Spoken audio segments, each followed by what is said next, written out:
श्रोते हो, नमस्ते. आपल्या सर्वांना शुभ दिवस. श्रोते हो, तात्विक भांडण हे सर्वांशी होत असतं, आपल्याला माहिती आहे. पण शत्रुत्व हे कुणाशीच ठेवायचं नसतंय. खरं तर मतभेद हे एकमेकांशी असू शकतात आणि ते जरूर असावेत, पण मनात कायम भेद ठेवायचा नसतो. एखाद्याशी वाद घालावा, पण वादावादी न करता क्षणात सुसंवाद साधावा. श्रोते हो, अहंकार हाच या सर्वाचं मूळ कारण आहे. तो विनाकारण बाळगायचं कारण नसतंय. शेवटी मृत्यू हे सुंदर शाश्वत वास्तव आहे. त्याचं स्मरण हे असावं, पण भय मात्र नसावं. आपण जन्माला आलोय ते गेलेले दिवस मोजण्यासाठी नाही, तर उरलेल्या दिवसांचा आनंद उपभोग घेण्यासाठी. याचं स्मरण ठेवूया. आणि आपण किती आनंदात आहोत त्यापेक्षा आपल्यामुळे किती जण आनंदात आहेत याला महत्व आहे, आणि त्यालाच महत्व द्या. एक हृदय घेऊन आलोय. जाताना लाखो हृदयात जागा करून जाता आलं पाहिजे. नक्की विचार करा. चला, आजही आपल्यासाठी सुंदर विचारांची ही शिदोरी, ही मालिका अशीच पुढे घेऊन आलोय. चला, करूया सुरुवात सुंदर विचारांना, सुंदर सुविचारांना.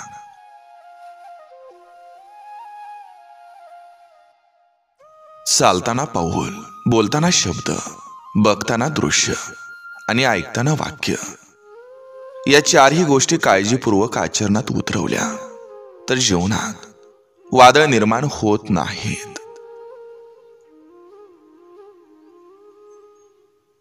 चिखलात पाय फसलं तर नळात जवळ जावं, परंतु नळाला पाहून चिखलात जाऊ नये. तसंच जीवनात वाईट परिस्थिती आली तर पैशांचा उपयोग करावा, परंतु पैसा बघून वाईट मार्गावर जाऊ नये. कोणाशी तरी वादात जिंकण्यापेक्षा गप्प राहूनच त्याचा पराभव करा.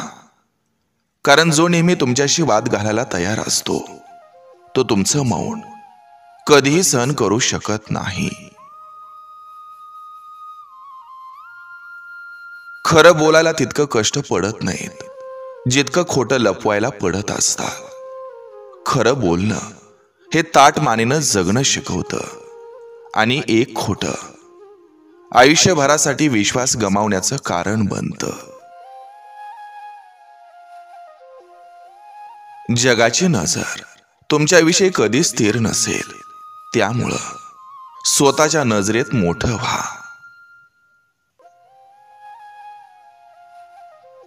स्वतःला वचन द्या.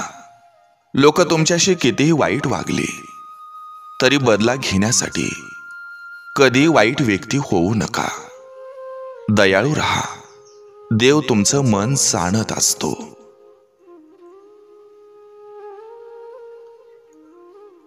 कोणत्याही गोष्टीची किंमत माणसाला वेळ गेल्यानंतर कळत असते. नवरा बायकोला संसारातलं प्रॉब्लेम्स हे एकमेकात सोडवायला यायला हवेत, कारण ते त्यानेच निर्माण केलेले असतात. आश्रूमागचं कारण हे काही असो, तिथं प्रथम सांत्वन हवं असतं.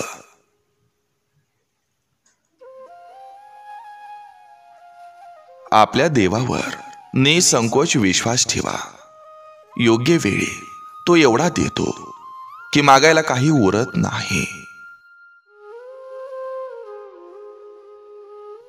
संघर्षातून अस्तित्व निर्माण झालं की आयुष्य जगण्यात एक वेगळाच रुबाब येतो, आणि हा रुबाब विकत घेता येत नाही आणि दाखवता सुद्धा येत नाही.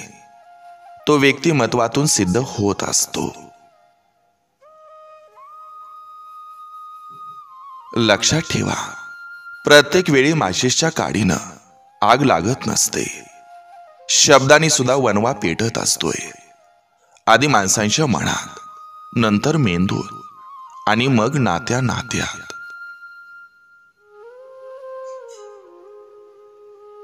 ओंजळीत जेवढं मावतं त्यापेक्षा जास्त भरण्याचा प्रयत्न केला तर ते सांडत असतं.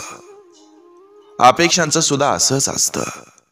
कोणाकडून जास्तीच्या ठेवल्या की सांडायला लागतात. आठवणींचा पारिसाद मनात एवढा गंधाळतो की उदासीन चेहऱ्यावरही स्मितहास्य आणतं. वाद हा शक्यतो टाळायला बघा, कारण त्यातून कवचित प्रश्न सुटत असतात, पण नको ते प्रश्न निर्माण मात्र नक्की होतात.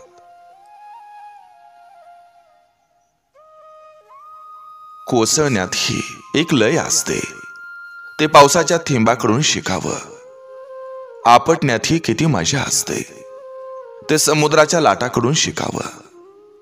संपण्यातही मोठं समाधान असतं, ते अगरबत्तीच्या राखेकडून शिकावं. कर्तृत्वाचा शेवट सुद्धा सुंदर असू शकतो, तो मावणाऱ्या सूर्याकडून शिकावं. आवड स्थिर असली की मन पुन्हा दुसरीकडे वळत नाही. एखाद्या माणसाला चुकीचं ठरवण्याआधी स्वतःच्या चुका लक्षात असू द्या. येईल त्या परिस्थितीशी लढत राहायचं.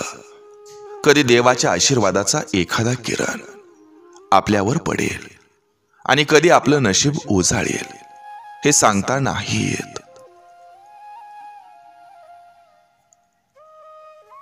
कशाला हवं ते मोठं घर आणि बंगले. घर छोटं असलं तरी चालेल, पण फक्त माणसं समाधानी हवीत.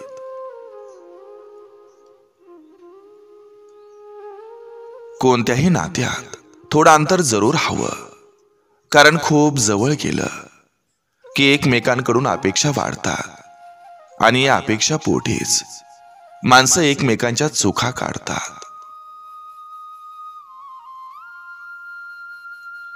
हरवलेलं कधी ना कधी सापडून येईल, पण आपल्यातून कायमची गमावलेली माणसं किती शोधून सापडणार नाहीत. एकमेकांना जपा, जीव लावा. राजकारणातील मित्र, चित्रपटातील चित्र, नाटकातील पात्र हे कधी खरे नसतात. खरे असतात ते फक्त आपले जिवलग मित्र.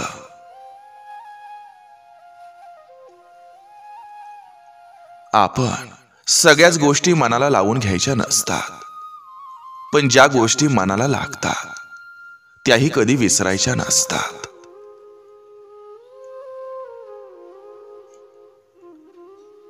कधीतरी चांगलं घडतं तेव्हा सगळ्यात पहिलं ज्या व्यक्तीची आठवण येते तो आयुष्यातला सर्वात महत्वाचा व्यक्ती असतो.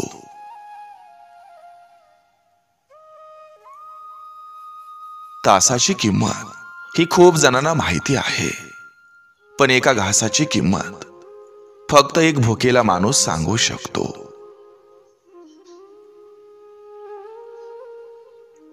कौतुकाची थाप मिळाली की कष्टाचं घाव आपोआप भरून निघत असतात. ज्यांना जाणीवच नाही त्यांना भावना समजत नसतात.